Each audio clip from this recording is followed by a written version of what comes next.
proses program kolaborasi percepatan penurunan stunting untuk Provinsi Riau dan 4 kabupaten pendampingan ini telah dilaksanakan sejak tanggal 14 sampai 15 Desember. Tapi MOU-nya sudah dilaksanakan dari bulan Juni 2022. Jadi hampir setahun lebih.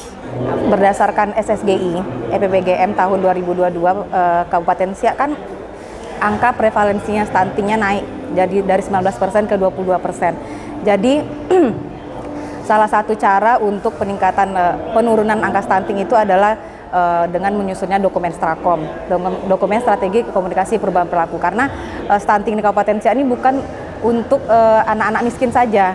Jadi ada anak-anak yang dikarenakan pola asuhnya juga yang menyebabkan angka stunting kita tinggi di Kabupaten Siak ini.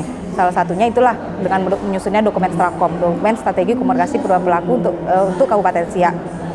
Dan salah satunya lagi yang lain ada peningkatan kapasitas bagi SDM-SDM yang ada di Kabupaten Siak, pelaku percepatan penurunan stunting. Jadi itu OPD-OPD-nya, ada 12 OPD pengampu untuk penurunan percepatan stunting di Kabupaten Siak.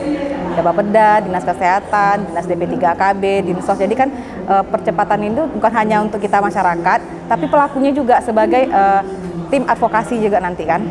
Perubahan perilakunya di Strakom itu bahwa di setiap OPD-OPD itu harus membuat program, bagaimana program dari OPD-OPD tersebut dalam penurunan stunting. Sepertinya kegiatan-kegiatan yang ada di OPD untuk penurunan stunting.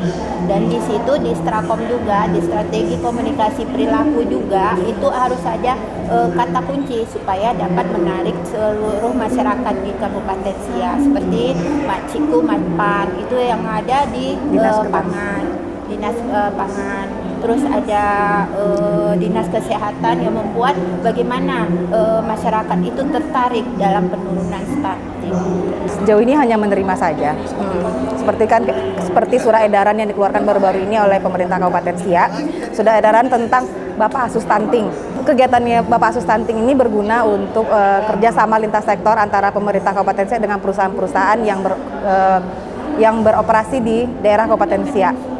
Jadi anak-anak stunting kita ini disebar ke perusahaan-perusahaan. Jadi perusahaan-perusahaan stunting itu membantu dalam bentuk PMT, pemberian makanan tambahan berupa susu, telur, biskuit.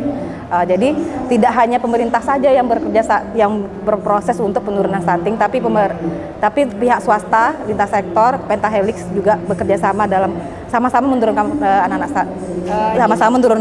Stunting. Angka stunting di Kabupaten Siak. Strategi komunikasi ini dia mempunyai advokasi untuk penurunan stunting. Dalam advokasi atau pergub itu sudah dijelaskan bahwa setiap OPD harus bekerja sama dalam penurunan stunting termasuk lintas sektor seperti di bagian Propinda ya. Jadi di situ sudah ada dijelaskan bahwa setiap lintas sektor harus bekerja sama dalam penurunan stunting dalam pergub tersebut. Ada 4 strategi yang digunakan dalam SKPP. Yang pertama ada advokasi, ada kampanye, ada mobilisasi sosial, dan ada komunikasi antar pribadi. Ada 4 strategi yang kita gunakan dalam proses perubahan perilaku yang ada di Kabupaten Siak.